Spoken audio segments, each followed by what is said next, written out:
आज की इस वीडियो के अंदर हम बात कर रहे होंगे एचडीएफसी लाइफ शेयर के बारे में कि ये रिसेंटली 1 वीक लो टच किया है, क्या ऐसे रीजंस रहे हैं, क्यों टच किया है, सारी चीज़ें इस वीडियो में रहने वाले हैं। और अगर आप इन्वेस्ट करने का भी सोच रहे हैं तो आपको एक छोटा आइडिया लग जाएगा। वीडियो स्टार्ट करने से पहले मैं आप सभी लोगों को एक डिस्क्लेमर दे दूँ, ये कोई बाय एंड सेल रिकमेंडेशन नहीं है। यहाँ पे मैं अपना जस्ट नॉलेज शेयर कर रहा हूँ। सो वीडियो अच्छी लगे तो भाई वीडियो को लाइक कर देना। बाकी किस टॉपिक पे नेक्स्ट वीडियो चाहिए तो उसके लिए आप कमेंट कर सकते हो। बाकी मैं टेलीग्राम पे बहुत सारी चीज़ें आप लोग के साथ शेयर करता रहता हूँ, सो इसको भी आप ज्वाइन कर सकते हो। सब कुछ फ्री ऑफ कॉस्ट है, कोई भी भाई आपको पैसा वगैरह नहीं देना है। तो चलो स्टार्ट करते हैं। तो यहाँ पे हम लोग टेक्निकल और फंडामेंटल दोनों चीजें समझेंगे, जिससे हमको बेटर आइडिया लगे कि क्या कैसे क्या है। अभी कंपनी के बिजनेस के बारे में बात करें तो ऑलरेडी आपको पता है कि भाई ये एक लाइफ इंश्योरेंस कंपनी है, जो कि इनका लाइफ इंश्योरेंस में ही काम है। आप लोग को ऑलरेडी पता होगा इनके बिजनेस के बारे में, क्योंकि बहुत मतलब काफ़ी पॉपुलर कंपनी है, काफ़ी सारी चीज़ें यहाँ पे ऑलरेडी ये करती है। तो आप लोग को इसके बारे में जानकारी होगी।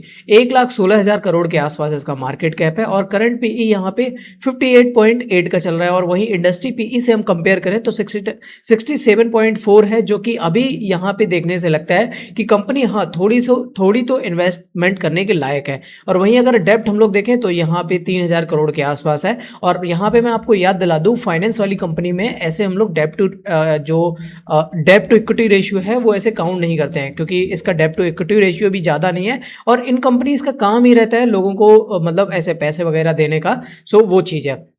सो अभी हम लोग यहाँ पे नीचे चलते हैं, यहाँ पे पीयर कंपैरिजन कर लेते हैं। एलआईसी जो कि आज काफ़ी ज़्यादा गिरा था, मैं आपको चेक करके बताता हूँ एलआईसी कितना गिरा था। हाँ देखो, यहाँ पे 8% के आसपास ये गिरा था, मैंने देखा था। एंड यहाँ पे SBI life insurance, HDFC life insurance, ये सारे इनके कॉम्पिटिटर हैं बड़े बड़े। एंड वहीं यहाँ पे हम लोग प्रॉफिट एंड लॉस सेगमेंट की बात करते हैं तो कंपनी का नेट प्रॉफिट अभी के टाइम पे सबसे ऑल टाइम हाई पे है। और कंपनी का शेयर आप लोग देख सकते हो मतलब 52 वीक लो के आसपास है।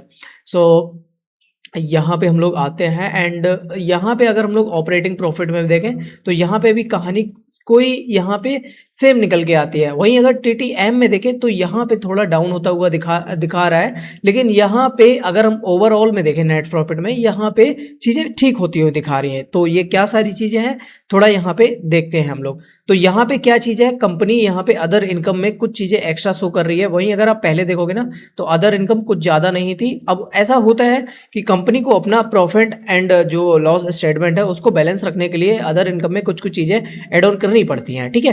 तो ये चीज़ आप समझ सकते हो, मुझे स्पेशली हर चीज़ बोलने की ज़रूरत नहीं है। अब वहीं बोरिंग्स की बात करें तो यहाँ पे कोविड के बाद से कंपनी ने काफ़ी ज़्यादा बोरिंग्स यहाँ पे ली हुई हैं। एंड उसके साथ साथ यहाँ पे कंपनी ने रिजर्व भी इंक्रीज़ किए हुए हैं। और वहीं यहाँ पे अगर हम लोग यहाँ पे नीचे आते हैं शेयर होल्डिंग्स में तो यहाँ पे प्रमोटर्स आराम से स्टेक लेके बैठे हुए हैं। और अगर हम लोग कंपेयर करें 3 साल पहले का तो यहाँ पे थोड़ी सी होल्डिंग प्रमोटर्स ने बढ़ाई भी हुई है।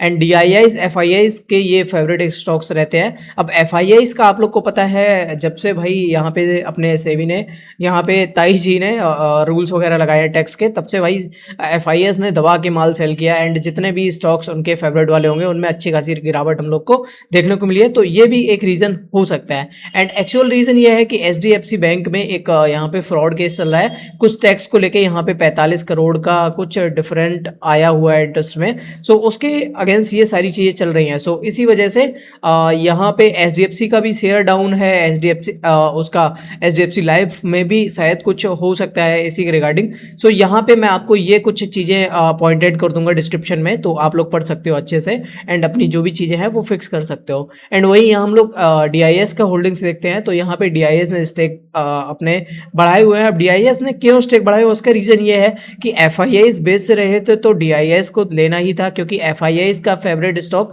था ये, ठीक है। तो इस वजह से। और वही पब्लिक की बात करें तो यहाँ पब्लिक ऑलमोस्ट काफ़ी ज़्यादा निकल चुकी है, क्योंकि जो होल्डिंग्स है वो डीआईएस के पास जा चुकी है।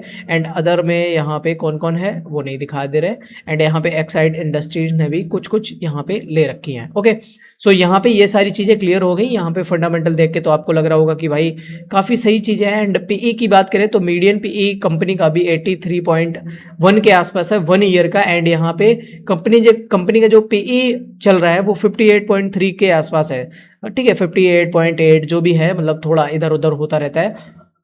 सो यहाँ पे ये सारी चीज़ें आपको फंडामेंटल की समझ में आई होंगी। सो अभी यहाँ पे हम बात करते हैं टेक्निकल का, मेरे फेवरेट पार्ट का। तो यहाँ पे अगर आप देखोगे ना, अगर हम लोग पीछे जाते हैं तो यहाँ पे ये जो जोन है वो काफ़ी इंपॉर्टेंट है, 510 से लेके यहाँ पे 500 495 को लेके। अभी यहाँ देखो, मैं एक लाइन को खींच के ऐसे नहीं बता सकता कि इस लाइन से भाग जाएगा। अब यहाँ पे स्टॉक्स में इन्वेस्टमेंट अगर आप करते हो तो यहाँ पे जोन चलते हैं, ठीक है, मतलब इस जोन में ये चल रहा है, अभी कोई पॉइंट आउट नहीं होगा यहाँ पे। अब जैसे ये मान लो ये एक जोन ही था, ठीक है, यहाँ पे हम लोग नहीं बोल सकते कि एक पॉइंट आउट पे यहाँ पे फॉलिंग आएगी या यहाँ से ऊपर जाएगा। तो यहाँ पे देखो थोड़ा नीचे था, यहाँ पे ऊपर था, तो ये सारी चीज़ें चलती है, मैं हर एक वीडियो में आप लोग को बताता हूँ। तो अभी कंपनी की सिचुएशन क्या है टेक्निकल के हिसाब से, यहाँ पे कंपनी 530 के आसपास ट्रेड कर रही है एंड हो सकता है भाई यहाँ से हम लोग को थोड़ा सा नीचे देखने को और मिले। और अगर यहाँ तक ये सपोर्ट लेती है, मैंने आपको ऑलरेडी ये वाला जो मार्क है, ये वाला जो जोन है इसमें बताया, अगर यहाँ तक आपको यहाँ पे देखने को मिल रहा है कि कंसोलिडेशन में है, ये है, तो आप डेफिनेटली इसमें इन्वेस्ट करने का सोच सकते हो। अगर ये वाला जो जोन ब्रेक होता है, इसके नीचे जाता है, तो हो सकता है हम लोग को थोड़ा सा और यहाँ पे नीचे शेयर देखने को मिले। ओके, सो जो भी चीज़ें थी वो मैंने आपको यहाँ पे बता दी एंड आई होप आपको सारी चीज़ें यहाँ पे क्लियर समझ में आई होंगी। मिलता हूँ नेक्स्ट वीडियो में गाइस, तब तक के लिए बाय बाय, टेक केयर।